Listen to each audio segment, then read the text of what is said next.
Bonjour. Encore une autre fois, Nizar Ben Hassan de la région parisienne. Je vais vous parler aujourd'hui dans une sorte de mise au point de ce qui se passe un peu en Tunisie. Il s'agit d'un petit bilan de ce qui s'est déjà réalisé et une mise en perspective un peu des tâches et des obligations de cette jeune et courageuse révolution tunisienne. Dans l'état actuel des choses, le gouvernement provisoire actuel, dirigé par le PP Besh Qaïd Sibsi, c'est un gouvernement qui stagne sur pas mal de points et qui ne remplit pas les exigences de la période actuelle. Réellement, il y a les questions urgentes et centrales qui ne bougent pas. Premièrement, la restitution de l'ensemble des biens et de l'argent et de la fortune pillés, volés, extorqués au peuple tunisien, qui a été ramassé et indûment prise et retenue par un groupement de personnes sous la coupole, la tutelle et la responsabilité de l'ancien président déchu, fouillard et lâche Zine Abidine Ben Ali, sa famille et ses acolytes, l'ensemble de sa spectre et puis l'ensemble de sa mafia. Donc cette action n'est pas rigoureusement et énergiquement mise en place par ce gouvernement, alors que ça devrait être l'une de ses tâches primordiales. Primo. Secondo,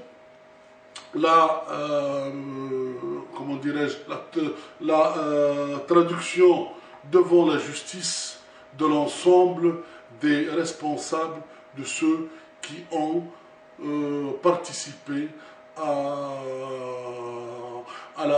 l'assassinat et à la torture et à la privation des droits des citoyens innocents tunisiens. Et à dire, il faut être très clair là-dessus, la gangrène ou le cancer ou le serpent de ce qu'on appelle la police politique ou la police du ministère de l'Intérieur tunisien. Certains pensent que dans tous les États démocratiques, il y a des services de renseignement et des services un peu de police spécialisés dans la politique et ce qu'on appelle la DST ou la DGSE ou la CIA ou le FBI ou ce genre d'organismes dans les grandes démocraties. C'est vrai que tout État qui se respecte doit se prémunir, se protéger et préparer les défenses adéquates à ses besoins. Ce sont ce qu'on appelle les organismes de raison d'État. Mais pour ce qui est de la Tunisie, ça n'a rien à voir. La Tunisie, c'est un pays qui a depuis l'ère de sa naissance moderne, c'est-à-dire depuis à peu près 56-59, Bourguiba a instauré un État policier dictatorial et totalement verrouillé. Il a donné et octroyé à la police politique un pouvoir quasi absolu. Et à dire que la police tunisienne, depuis les années 60, jouissait d'une impunité totale. Ben Ali n'a fait que renforcer, puisqu'il était l'enfant de cette institution, renforcer et donner encore de l'ampleur à cette activité. Ce qui fait que cette police agit dans l'illégalité, agit dans l'impunité et agit contre le droit humain et contre le droit tout court. C'est-à-dire que leurs procédures qui sont mises en place ne sont jamais vérifiées par aucune justice, ne sont jamais cautionnées par aucune réglementation et ne sont ils se réalisent sous le contrôle d'aucune autorité légitime. Ce qui fait que cette police gangrénée, police totalement injuste, se comporte en toute impunité, se comporte d'une manière totalement inhumaine et sous aucun contrôle. Ce qui fait que la demande de l'abolition de cette police, c'est la demande de l'abolition de cette institution qui travaille, qui fonctionne en toute impunité contre tout droit. Donc cette demande, elle est importante parce qu'il ne faut pas oublier que durant 50 ans, la Tunisie a vécu sous la tutelle et sous l'emprise et sous la terreur de cette police. Et toutes les familles politiques ont souffert de l'ingérence de cette police dans leurs affaires personnelles et collectives. C'est-à-dire, à partir des années 60, les perspectivistes qui ont été les premiers touchés en tant que famille politique.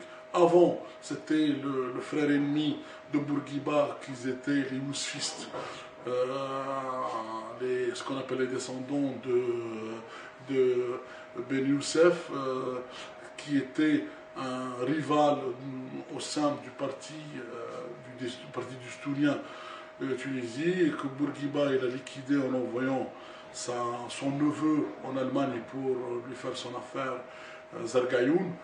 Et depuis, en 63, avec l'affaire de Lazar Shreit et des ousfistes qui ont été exécutés, là, il y a un point important à signaler, c'est que durant cette période, les deux coupables, à part Bourguiba, de cette affaire, un, c'était le procureur général qui était Abdallah Farhat, et deux, c'était Beshi. C'est l'actuel premier ministre de cette gouvernement provisoire qui a autorisé le fait de fusiller 26 membres qui ont été accusés dans cette affaire. Partant de là, je vous parler de ces perspectivistes, dont l'un est le plus illustre est Jules Barnakash, arrivant jusqu'à l'Amr Tous et après toutes les familles de gauche, l'Ouatani démocratique, etc. Et tout. Après aussi les familles nationalistes, les Baathistes, c'est-à-dire les deux Baathistes syriens et irakiens, et les Gaddafistes aussi, c'est-à-dire ceux qui étaient par rapport à la pensée un peu nassérienne et à la pensée de Gaddafi, et les islamistes avec toute leur mouvance au début Tijah l'Islam et après Nahda et compagnie, jusqu'à arrivant aux années 90 et 2000 où plus personne ne pouvait avoir la moindre liberté dans ce pays.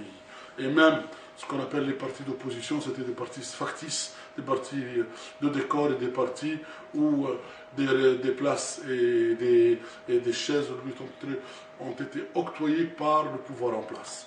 Ce qui fait que durant toute cette période, une ambiance de dictature, une ambiance d'absence totale de toute forme de liberté.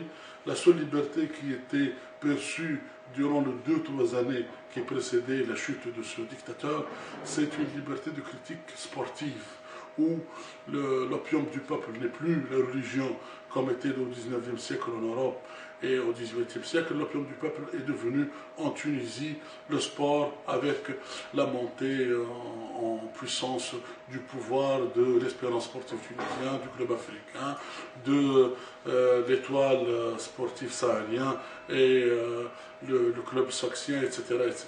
Bon, ceci dit, il faut insister sur un point, c'est que tant que le ministère de l'Intérieur tunisien ne s'est pas restructuré et ne s'est pas démembré d'une manière radicale, la Tunisie ne pourra jamais vivre une ère de liberté ou une ère démocratique véritable. Et tant que ce ministère est sous la tutelle de responsables qui ont été souillés et qui ont été touchés par sa mentalité, son mode de fonctionnement et ses méthodes méprisables et totalement inacceptables, Il faut noter au passage que l'actuel ministre qui a remplacé M. Farhat al-Rajhi, le juge d'instruction, ou l'ancien juge d'instruction, qui est nommé en remerciement actuellement pour présider un organisme de tutelle démocratique, ou ce qu'on appelle un organisme de vérification de la législation et des libertés, quelque chose comme ça. Celui qui l'a remplacé,